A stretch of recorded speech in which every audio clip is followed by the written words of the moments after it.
নমস্কার বন্ধুরা, আজকে তোমাদের সাথে আমি একটা চটজলদি স্ন্যাক্স রেসিপি নিয়ে চলে এসেছি। এই যে এখন যখন তখন সন্ধ্যের দিকে যে ঝিরিঝিরি করে বৃষ্টি হচ্ছে, তার মধ্যে যদি এরকম চা কফির সাথে এরকম ধরনের একটা স্ন্যাক্স বানানো যায়, তাহলে তো ছোট থেকে বড় সবাই খুব খুশি হয়ে যাবে। এইটা বানানোর জন্য খুব বেশি উপকরণের দরকার নেই, একটা উপকরণ দিয়েই কিন্তু বানানো হয়ে যাবে। তাহলে চলো কিভাবে বানিয়েছি, কি দিয়ে বানিয়েছি দেখে নাও। আমি এখানে কিন্তু কোনো ব্রেড ক্রাম্বস ব্যবহার করিনি, এখানে আমি কুরকুরে দিয়ে এই রেসিপিটা বানিয়েছি। তোমরা অবশ্যই একবার দেখো। ভিডিওটা যদি ভালো লেগে থাকে তাহলে লাইক কমেন্ট শেয়ার অবশ্যই করে দিও।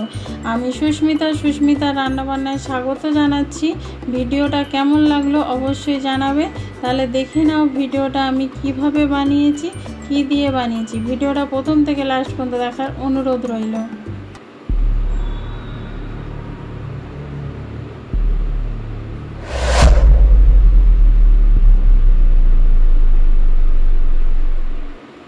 এখানে একটা আমি বাটি নিয়ে নিয়েছি, এর মধ্যে আমি 3 চামচ কর্নফ্লাওয়ার নিয়ে নেব। তোমরা চাইলে কিন্তু 2 চামচ কর্নফ্লাওয়ার আর 1 চামচ ময়দাও কিন্তু এখানে ব্যবহার করতে পারো। এবার এর মধ্যে দিয়ে দেবো আমি স্বাদ মতো নুন, তারপরে দিয়ে দিচ্ছি সামান্য একটু হলুদ, যাতে কালারের জন্য আমি এখানে হলুদটা ব্যবহার করছি। এখানে দিয়ে দিচ্ছি একটু লঙ্কার গুঁড়ো। তোমরা যদি ঝাল না খেতে চাও তাহলে কিন্তু লঙ্কার গুঁড়োটা ব্যবহার করার দরকার নেই, তবে এটা একটু স্পাইসি খেতে ভালো লাগবে, সেই জন্য এখানে লঙ্কার গুঁড়োটা দিয়েছি। এবার সব উপকরণগুলো প্রথমে মিশিয়ে নেবো, তারপরে অল্প অল্প জল দিয়ে একটা ঘন ব্যাটার তৈরি করে নেব। খুব পাতলা করবে না, তাহলে খেতে ভালো লাগবে না জিনিসটা, একটু মোটা করবে, তাহলে খুব সুবিধা হবে।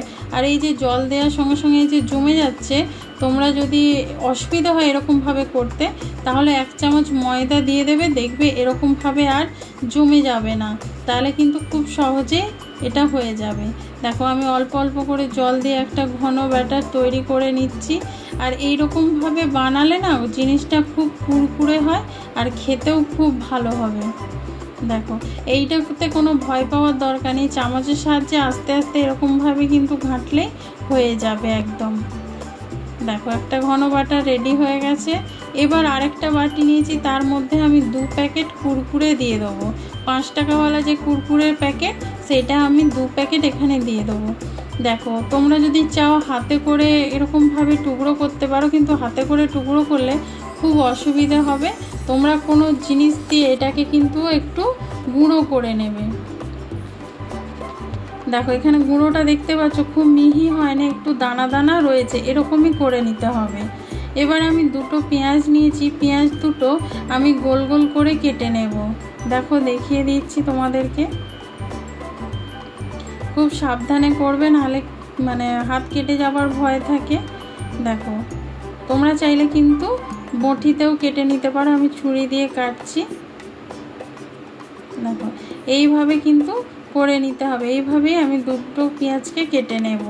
কেটে নিয়ে এখানে রিংগুলো বার করে দেবো। দেখো যেগুলো এক্সট্রা সেগুলো সাইড করে দিচ্ছি। এবার তোমাদেরকে দেখাচ্ছি যে কোনগুলো আমাদের নিতে হবে। ভেতরে যে ছোট ছোট অংশগুলো, সেগুলো আমি সাইড করে দিচ্ছি, এটা আমার অন্য রান্নার কাজে লেগে যাবে।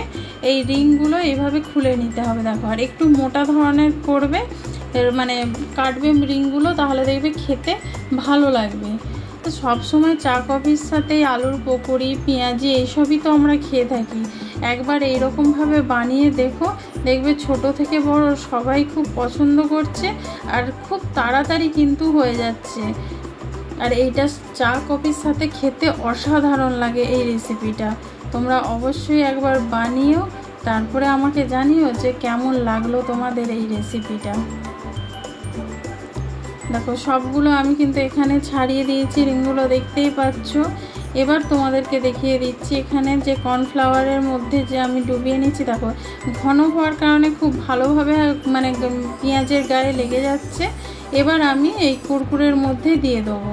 তোমরা চাইলে অ্যারোরুট দিয়ে করতে পারো, কিন্তু কুরকুরের মধ্যে যে টক ঝাল মিষ্টিটা, তোমাদের এক্সট্রা আলাদা করে কোনো মশলা দিতে লাগবে না স্ন্যাক্সের ওপরে, এইটা দিয়ে শুধু ভাজলেই কিন্তু হয়ে যাবে। এই রকমভাবে আমি সবগুলো বানিয়ে নেব। এবার গ্যাস মানে কড়া বসিয়েছি, তাতে সাদা তেল দিয়ে দিয়েছি। তেলটা ভালো করে গরম করে নিতে হবে। তেলটা ভালো করে গরম হয়ে গেলে তখন আমি ওই পেঁয়াজ পকোড়াগুলো ছেড়ে দেবো। দেখো লো আঁচে প্রথমে দেবে, নাহলে একদম মানে হাই আঁচে দিয়ে দিলে তখন পুড়ে যাবে আর খেতে ভালো লাগবে না, তেতো তেতো লাগবে। লো আঁচে আস্তে আস্তে করে কিন্তু এটা ভেজে নিতে হবে, তাতে পেঁয়াজটাও সেদ্ধ হয়ে যাবে, মানে ভালোভাবে ভাজা হয়ে যাবে। আর এগুলো মানে কুরকুরেগুলো তো এমনিই কুরকুরে থাকবে। দেখো একটু মানে নিচের দিকটা হয়ে গেছে, আমি উল্টে নিচ্ছি। দেখো এইভাবে করে নিতে হবে। পুরো পেঁয়াজটা দেখতেই পাচ্ছ কোটিংটা কত সুন্দর হয়েছে। এই রকমভাবেই কিন্তু করে নেবে আর দেখবে তারপরে চা কফির সাথে অসাধারণ লাগছে খেতে। দেখো এগুলো আমার লাল লাল করে ভাজা হয়ে গেছে, দেখতেই পাচ্ছ। এবার আমি নামিয়ে নেব। সবগুলো এরকমভাবেই কিন্তু আমি ভেজে নেব। এই ভিডিওটা যদি ভালো লেগে থাকে লাইক কমেন্ট শেয়ার করো। নতুন বন্ধু যারা দেখছো তারা চ্যানেলটা সাবস্ক্রাইব করে বেল আইকনটা ক্লিক করে দিও।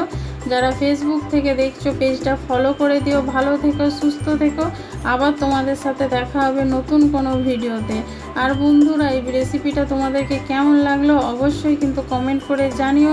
যদি ভালো লেগে থাকে তাহলে প্লিজ লাইক অবশ্যই করো আর চ্যানেলটা সাবস্ক্রাইব করে দিও নতুন নতুন ভিডিও দেখার জন্য। Thank you.